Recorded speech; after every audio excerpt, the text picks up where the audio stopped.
Educación al Día, espacio alternativo y pluralista del equipo sindical de educadores demócratas de Antioquia. Dirección General, Omar Arango Jiménez. Escúchelo de lunes a viernes a partir de las 7:30 de la noche en los 1020 de emisora Claridad de Todelar. Somos comunicación, lucha y servicio. Amables oyentes de Educación al Día, muy buenas noches.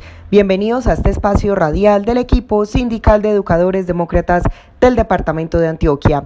Hasta ahora saludamos a todos nuestros oyentes quienes nos sintonizan desde las 7:30 de la noche todos los días de lunes a viernes. Mi nombre es Karina Arango Carbonó y les doy la bienvenida a este espacio para la actualidad y la educación. Bienvenidos. Porque primero está la vida y la salud de nuestros estudiantes, familias, docentes, directivos docentes y administrativos. Decimos no a la alternancia, no a la presencialidad a partir de agosto. Invitamos a la comunidad educativa a respaldar la desobediencia civil. Seguiremos el trabajo desde las casas. Unidos vamos con FECODE.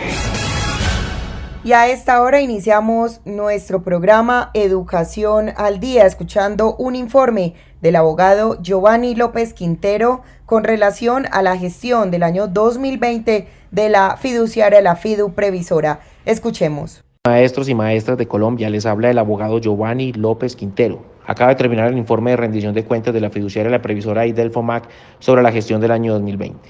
Informan que la rentabilidad que obtuvo la fiduciaria, la Previsora, producto del ejercicio de su actividad, fue del 54% del valor de las utilidades netas que tenían durante el año inmediatamente anterior. El resto de fiduciarias, el resto de actividades decrecieron en un 2%. ¿Cuál es el abultado conocimiento que tiene hoy la fiduciaria, la Previsora, y que obtuvo un 54% de ganancias? Pues lo obtuvo con los recursos del magisterio colombiano, de dos formas. La primera, haber demorado durante año y medio y 2 años el pago de los retroactivos de las pensiones de jubilación a quienes por primera vez recibían sus respectivos ingresos. Negligencia que le causó una acumulación de dinero que hoy repercute en un 54% de sus utilidades. Y en segundo lugar, haber transado y negociado a los maestros que recibieron pago, que son cerca de 27.000 maestros en Colombia, de la sanción por la mora en las cesantías, donde se ahorró cerca de 250.000 millones de pesos, pero le quitó el dinero que era de los maestros de Colombia, el dinero que era de que se habían ganado los maestros y que transaron algunas personas inescrupulosas. Nosotros en nuestra oficina de abogados, López Quintero, asociados, no le venderemos el derecho a los maestros de Colombia. Iremos hasta el final.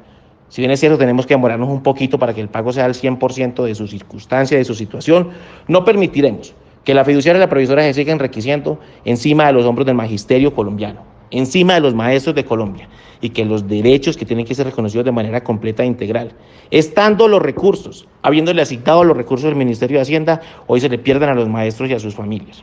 Como abogado, no pasará la historia vendiéndole los derechos a los maestros de Colombia. Ustedes saben que siempre, en López Quintero Abogados Asociados, en la defensa de los derechos e intereses del magisterio colombiano hasta el final. Muchas gracias. Y a propósito de este tema, Omar Arango Jiménez, ejecutivo de FECODE, da a conocer un comunicado oficial de la Federación Colombiana de Trabajadores de la Educación. Escuchemos. Sí, muchas gracias, oyentes del programa Educación al Día. Les doy a conocer un importante comunicado emitido por la Federación Colombiana de Trabajadores de la Educación, FECODE. Soy Omar Arango Jiménez, miembro del Comité Ejecutivo de FECODE. Gobierno Nacional honre los acuerdos pactados con FECODE y reconozca los derechos del magisterio colombiano. La defensa de los derechos del magisterio colombiano, el pago oportuno de las prestaciones sociales a los docentes y la protección a la educación pública han sido, son y serán el objetivo principal y la bandera de lucha de la Federación Colombiana de Trabajadores de la Educación, FECODE. En el acta final del acuerdo firmado en mayo del año 2019 entre FECODE y el Gobierno Nacional, se consiguió que el pago de la sanción por la mora en la cesantía no fuera realizado con los recursos del Fondo Nacional de Prestaciones Sociales del Magisterio FOMAC, sino con recursos propios del Ministerio de Hacienda, circunstancia que fue plasmada posteriormente en el Plan Nacional de Desarrollo Ley 1955 del año 2019 y finalmente con la participación de múltiples actores en la expedición de las sentencias SU 041 del año 2020, proferida por la Sala Plena de la Corte Constitucional, instancia que ratificó que el pago por este concepto a los docentes de Colombia se hiciera efectivo antes del mes de diciembre del año 2020. Durante la presente vigencia fiscal, el Ministerio de Educación Nacional, el Fondo Nacional de Prestaciones Sociales del Magisterio y la fiduciaria, la previsora, en cabeza del doctor Jaime Abril, aprovechándose de la necesidad de los docentes y de la situación causada por la pandemia del COVID-19, procedió a cancelar esta reivindicación a cerca de 27.000 educadores en cada una de sus etapas procesales de manera irregular y por debajo de los valores que habían sido ordenados en las sentencias proferidas por la Corte Constitucional y el Honorable Consejo de Estado, circunstancia que rechazamos de manera ostensible y radical. FECODE exige que los pagos en referencia sean realizados de manera completa e inmediata mediante el decreto 2020 del 6 de noviembre de 2019. Fueron asignados los recursos integrales para atender este derecho dilatado intencionalmente durante tantos años. Asimismo, que se ordene la reliquidación, el pago de las diferencias y los valores pendientes a quienes no han recibido esta reivindicación. Para tal efecto, hemos solicitado a la Corte Constitucional una audiencia de manera urgente para que, en compañía de quienes nos han asesorado en este tema en particular, se proceda a ordenar y exigir el cumplimiento a la sentencia SU 041 del año 2020. Solicitamos, dice el comunicado de FECODE, a la Procuraduría y la Contraloría General de la Nación su pronta intervención, que se realicen las investigaciones pertinentes ante el incumplimiento reiterado, sistemático, el desconocimiento de los derechos y el desacato de la ley por parte del FOMAC, el Ministerio de Educación Nacional y la FIDU previsora. Atentamente, Comité Ejecutivo de FECODE. Nelson Alarcón, presidente; Luis Edgardo Salazar, secretario general; Domingo Ayala, fiscal; Pedro Hernán Osorio, primer vicepresidente, representante de FECODE ante el Fondo Nacional de Prestaciones Sociales del Magisterio. Porque primero está la vida y la salud de nuestros estudiantes, familias, docentes, directivos docentes y administrativos. Decimos no a la alternancia, no a la presencialidad a partir de agosto. Invitamos a la comunidad educativa a respaldar la desobediencia civil. Seguiremos el trabajo desde las casas. Unidos vamos con FECODE. Y estamos de vuelta aquí en nuestro programa Educación al Día y nos encontramos en medio de la negociación del salario mínimo para el año 2021. A propósito de este tema, vamos a escuchar a continuación al fiscal de la CUT Colombia, Fabio Arias, quien explica hasta qué punto las cifras del DANE son lógicas y reales, teniendo en cuenta las altas exigencias en cuanto a la productividad hacia los trabajadores colombianos. De antemano decir que a nosotros nunca nos ha gustado esta época para discutir el salario mínimo, porque es una época de mucha desmovilización social, derivado de una vieja cultura que tenemos en nuestro país de las festividades de Navidad, Año Nuevo. Pero bueno, yo creo que gobiernos y empresarios nunca han querido modificar esta fecha. La pusieron casualmente porque saben de esto. A nosotros siempre nos ha gustado más febrero y marzo, pero desafortunadamente no lo hemos logrado y ellos, digamos que tienen el mando hoy y por tal motivo imponen esta decisión, pero siempre hemos dicho que debería ser distinto. Lo segundo, este tema de la productividad ha sido un tema de viejo debate en la Comisión Nacional de Concertación, que la productividad que se debe medir para los temas salariales, la productividad, otras cosas que llaman ellos, podrá ser importante para otras cosas, pero para efectos salariales, la que se debe medir es la productividad del trabajo, ¿sí? Esa productividad del trabajo siempre, la que siempre ha medido el gobierno y los empresarios es lo que llaman la productividad total de los factores, que es donde se involucran, según ellos, los factores de producción, como el capital, la tecnología, la gestión administrativa, el contexto en el cual se desarrolla y obviamente también el trabajo. Eso lo llaman ellos productividad total factorial o de todos los factores. Esa en términos generales siempre es menor que la productividad laboral. Esto lo sabíamos hasta hace 2 años y siempre la productividad laboral fue siempre superior a la productividad total de los factores. Y la que siempre aplicaron gobiernos y empresarios, a las cuales siempre nos negamos los trabajadores, fue la menor, que era la productividad total de los factores. Y nosotros dijimos, si en términos de la política general siempre había que aplicar la productividad, tenía que ser la productividad total de los laboral. De tal manera que podemos concluir, nos han hecho conejo durante muchos años sobre este tema. Pero este año, oh sorpresa, ¿sí? La productividad total factorial y la productividad laboral son ambas negativas. Y como estamos hablando de que la laboral siempre es más grande que la factorial, pues es mucho más negativa según ellos a la laboral. Ellos, el DANE, que es el que está haciendo los cálculos ahora, siempre los hizo antes Planeación Nacional, ahora los hace el DANE con la metodología de la OCDE. Y esto es claro e importante, ¿sí? Porque la OCDE sí sabe exactamente qué es lo que debe hacer y qué es lo que no debía hacer. Y nos da negativa. Entonces, si se la aplicaran exactamente a los salarios, especialmente la productividad laboral que nosotros tanto hemos demandado, pues tendríamos entonces era que entregar parte de nuestro salario, porque según este año no hemos sido productivos. Lo que hay en el fondo es una maniobra. Ya nuestros economistas, ¿sí?, en la subcomisión de productividad le notificaron al gobierno, y lo repetimos nosotros en la comisión de concertación del día de ayer, que no estábamos de acuerdo con esos valores obtenidos y que tampoco estábamos de acuerdo con la metodología. Porque la metodología, miren lo simpático, no es que se mida la productividad, porque en términos generales la productividad siempre será positiva.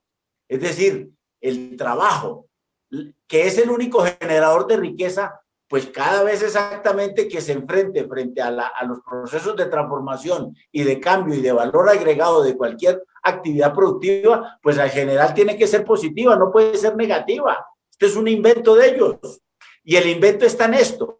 El invento está en el que ellos no miden una productividad, sino que miden cuál es el descenso o el incremento de lo que llaman ellos el Producto Interno Bruto de cada año a cada año. Y esa no es la productividad. Eso será el descenso o el incremento del Producto Interno Bruto, pero nunca la productividad. De tal manera que estamos ante una maniobra de la OCDE, obviamente aceptada y detallada exactamente por el DANE. Y allí pues aparecen como unos genios de las matemáticas y las estadísticas. Pero ahí no hay ni magia, ni estadística, ni nada. Una burda maniobra para decir que ahora los trabajadores tendríamos que aceptar una disminución en nuestro salario. Es decir, que la crisis la sigamos pagando los trabajadores, que es en esencia la tesis política que hay.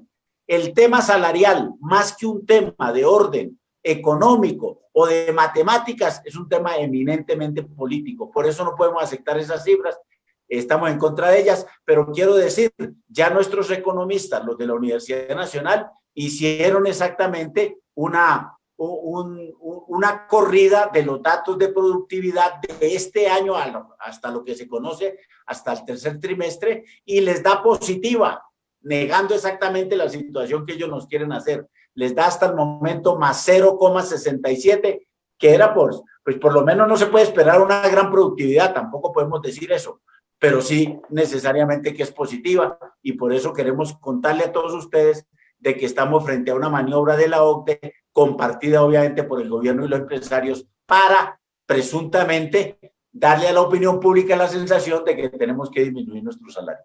Y continuamos conociendo más pronunciamientos con relación a las últimas cifras entregadas por el gobierno nacional, de las cuales dependerán, por supuesto, la definición del salario mínimo para el año 2021. Algunos ejecutivos de la CUT han estado desmitificando algunas teorías del gobierno nacional por las cuales se justifican estas medidas en contra de los trabajadores colombianos. Por su parte, el secretario general de la CUT, Edgar Mojica, explica cuáles son esos inafectables que no pueden consentir al gobierno, al DANE y sobre todo al Banco de la República con relación al debate del salario mínimo. Escuchemos. Entonces, es inaceptable que el Ministerio del Trabajo, en cabeza de su viceministro y por mandato del ministro Ángel Custodio, nos informen que según sus cálculos, los trabajadores colombianos y sus salarios han recuperado el valor adquisitivo, la capacidad adquisitiva del salario. Y la cifra que entregan es sorprendente. Es decir, que los trabajadores, nuestro salario en los últimos años ha recuperado el 40% de ese valor adquisitivo. Cuando los datos que nosotros, los trabajadores, hemos analizado con nuestro grupo de economistas, es que por el contrario, la pérdida del valor adquisitivo del salario de los colombianos es cada vez más grande. Incluso si usted hace una comparación sencilla en términos de una economía dependiente como la nuestra, comparar el salario de hoy en su equivalente en dólares a salarios de años anteriores, vemos efectivamente la pérdida de esa capacidad adquisitiva. Entonces, esa es una primera cosa que no podemos aceptar de ninguna manera en este debate sobre salario mínimo. Lo segundo que quiero señalar es el tema que nos plantea Minhacienda sobre la protección del empleo. Entonces, Minhacienda nos dice que del presupuesto que han invertido en la emergencia, es decir, del gasto público, el 32% se ha utilizado en proteger el empleo, especialmente la pequeña y mediana industria. Quiero señalar una cosa que es relevante. La pequeña y mediana industria en nuestro país genera el 80% del empleo en Colombia. Y allí están el 90% de las unidades productivas del país. ¿Ya? Es decir, cualquier gobierno prestaría el mayor esfuerzo y la mayor atención posible al sector que le está generando el empleo. Y eso lo dijimos desde el 14 de marzo en la CUT y se lo dijimos al gobierno nacional. Y las cifras que nos muestran que en el peor momento de la pandemia se perdieron 5 millones de empleos y que en promedio, en todos estos 6 meses, hemos perdido 2,5 millones de empleos en el país. Entonces, el gobierno no nos puede, con una cifra numérica, decir que salvó el empleo de la pequeña y mediana empresa cuando eso no es cierto. Lo tercero que quiero señalar es un énfasis frente a lo que muy detalladamente explicó Fabio alrededor de productividad. Y lo que quiero señalar ahí es lo siguiente. No podemos seguir aceptando, ¿cierto?, que el gobierno y su grupo del DANE y de economistas sigan planteando que la medición de la productividad es sobre la productividad total de los factores con un modelo económico y con una metodología que no se usa en ninguna parte del mundo para este ejercicio. Es totalmente inaceptable que se siga queriendo engañar al pueblo colombiano de esta manera. Y lo último que quiero señalar sobre los inaceptables, hombre, es que todo esto que le han dicho al pueblo colombiano en el último mes pretende, como ya lo dijeron este grupo de economistas y algunos de los gremios, que el salario mínimo de los colombianos baje al 80%, que se suspenda el pago de los parafiscales por parte de los empresarios y que a los trabajadores que se despidan se les indemnice con el pago de 2 días de salario, el equivalente de 2 días de salario al año. Esto es inaceptable para cualquier central sindical y para los trabajadores colombianos. Y quería hacer esos énfasis para que tengamos claridad de la dimensión política y del asalto vulgar que el gobierno colombiano quiere hacer en este debate de salario mínimo a los trabajadores colombianos. Porque primero está la vida y la salud de nuestros estudiantes, familias, docentes, directivos docentes y administrativos. Decimos no a la alternancia, no a la presencialidad a partir de agosto. Invitamos a la comunidad educativa a respaldar la desobediencia civil. Seguiremos el trabajo desde las casas. Unidos vamos con FECODE. Y estamos de vuelta aquí en nuestro programa Educación al Día, y el desempleo en el marco de la pandemia ha aumentado significativamente y la crisis social y económica se ha agudizado. Fabio Arias, fiscal de la CUT, analiza esta coyuntura actual y a su vez explica cómo la está utilizando el gobierno nacional para este debate de la definición del salario mínimo para el año 2021. La pandemia demostró, sí, que cuando los trabajadores no van a sus puestos de trabajo, por los temas exactamente de no contagiarse, la producción inmediatamente se cae. Es decir, lo único que Lo único que genera riqueza es el trabajo. Quiero enfatizar mucho en esto. Y eso ha quedado demostrado en medio de la pandemia. Cuando algunos piensan que es el gran capital el que genera riqueza, pues se equivocan. ¿Sí? Los capitales, si no se mueven, pero especialmente si no están mediados directamente por el trabajo, no hay riqueza que genere en ninguna parte. Y eso es lo que nos está pasando en esta pandemia. La demostración fehaciente de que es el trabajo la única fuente de riqueza. Un capital o una empresa sin trabajadores no es nada, nada. Hay, como dice la gente, el capital debajo del colchón no genera nada, como la tierra baldía tampoco genera nada. Eso es lo primero que quiero decir. Y por eso, y por consiguiente, ¿sí? Como los trabajadores no pudieron ir a su trabajo, pues evidentemente la producción se cayó y el desempleo se volvió una cuestión grandísima en todo el planeta. No estamos hablando solamente de Colombia, en el planeta. Entonces, en el planeta, en toda parte, hay unas altísimas tasas de desempleo. La OIT lo ha venido señalando. Y hay una caída de la producción supremamente grande. Es mayor o menor uno y otro valor de acuerdo a lo que haya hecho cada país, es decir, cada gobierno, para mantener la economía y el empleo. Y lo que tenemos es que Colombia es de los países donde menos recursos ha destinado el Estado para mantener el empleo versus el tema del subsidio a las nóminas, es decir, los ingresos. En Colombia ha preferido que la microempresa y ese tejido empresarial de que ahora habló Edgar Mojica ahora, de que las MIPYMES son el responsable del 80% del empleo, este gobierno dejó que se quebraran esas pequeñas, medianas y microempresas, especialmente las microempresas. Se quebraron, cerraron, y todos esos trabajadores están en la calle, y muchas otras empresas medianas y grandes despidieron gran cantidad de trabajadores, los dejaron sin ingresos. Entonces el empleo y el ingreso está directamente correlacionado. Y repito, Colombia es de los peores países en los cuales la tasa de crecimiento económico va a alcanzar por lo menos hasta menos el 10% en una disminución del Producto Interno Bruto. Y la tasa de desempleo bien puede estar, sin los maquillajes del SENA, del DANE, alrededor del 20%. Y eso sucede ¿por qué? Primero, porque no dio los subsidios a las nóminas que así se dieron en otros países. En Europa fue del 90% se subsidiaron las nóminas de todas las empresas. Aquí subsidiaron escasamente el 40% de un salario mínimo y no lo hicieron en el sector que era más vulnerable a esta situación, que eran las MIPYMES.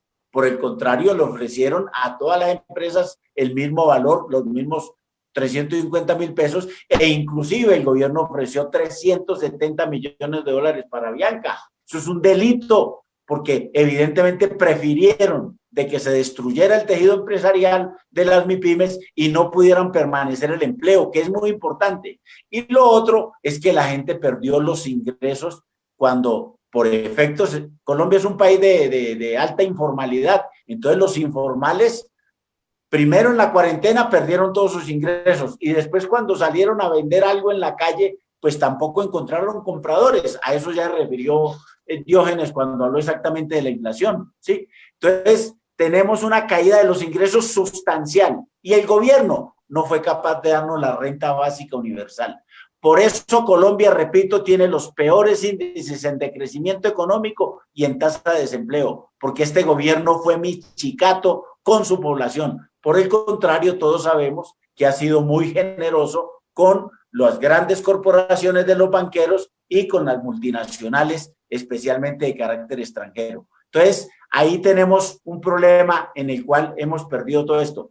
ANIF, óigase muy bien, ANIF, dice que entre abril, mayo, junio y julio, el ingreso de los hogares descendió en 21,4 billones de pesos, algo así como un poco más de 5 billones de pesos mensuales han perdido los hogares. Y por eso los problemas que tenemos es de demanda, como bien lo señaló Diógenes. Es decir, no tenemos compradores. Aquí el aparato productivo puede seguir generando bienes y servicios, pero no encuentra compradores. Y por eso las propuestas que tenemos las centrales están destinadas más a recuperar la economía, reactivarla para que se pueda reactivar el empleo.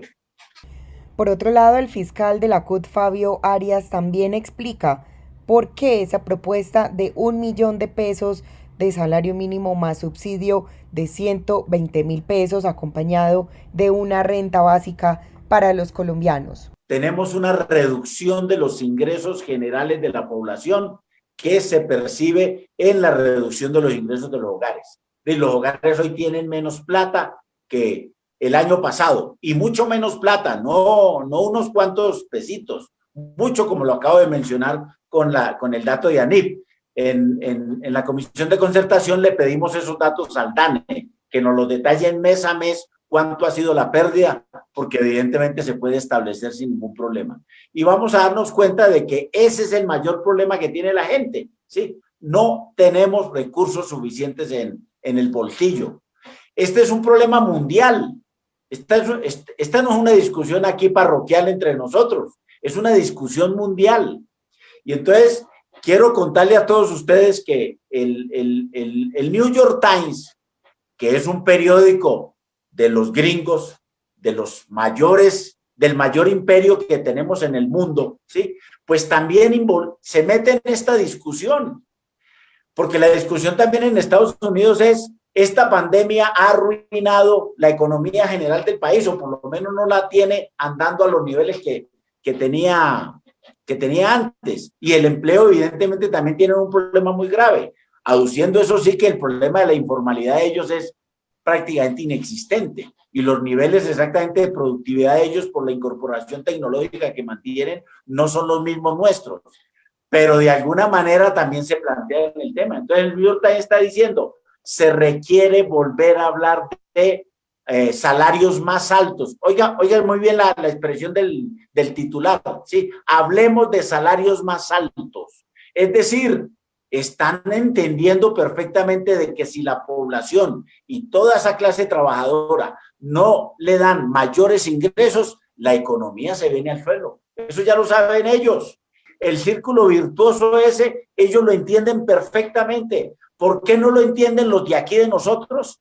Porque tenemos una política dependiente, ¿sí? Y es que el Estado, el gobierno, como ya lo dijo el viceministro de Hacienda, también en la Comisión de Concertación, diciendo de que ellos habían gastado unos recursos adicionales en la pandemia para poder atender el tema de la salud, el tema de el ingreso solidario y el tema de los subsidios a las nóminas. Entonces ya nos dijeron: hemos resuelto entonces que esos recursos que nos hemos gastado más, los hemos determinado exactamente por mayores créditos con el Fondo Monetario Internacional, y están en este momento tramitando 5.000 millones de dólares para eso, cuando los pudieron haber cogido de las reservas internacionales que tenemos. Prefirieron coger 3.000 millones de dólares y meterlos a las reservas internacionales, y entonces hoy ya no tenemos 53.000 millones de reservas internacionales que teníamos antes de la pandemia, y no 56.000 millones. En vez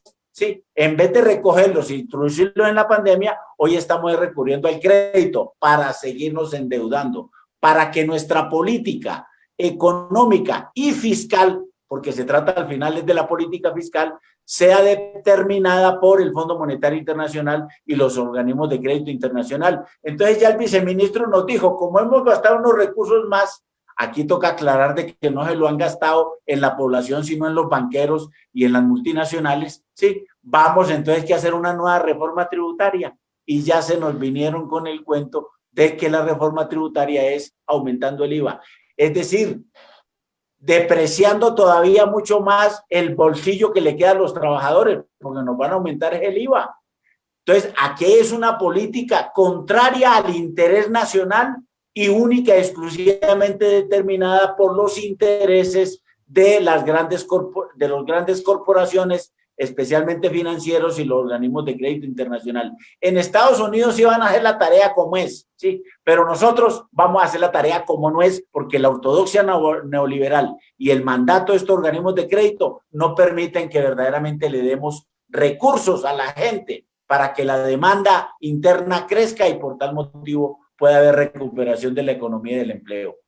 todo al revés de lo que necesitamos en Colombia. Y de esta manera hemos llegado al final de nuestro programa Educación al Día. Les recuerdo que este es el espacio radial del equipo sindical de educadores demócratas del departamento de Antioquia. Recuerden que les habló Karina Arango Carbono. Que tengan todos una feliz noche. Educación al Día, espacio alternativo y pluralista del equipo sindical de educadores demócratas de Antioquia. Dirección General, Omar Arango Jiménez. Escúchelo de lunes a viernes a partir de las 7:30 de la noche en los 1020 de emisora Claridad de Todelar.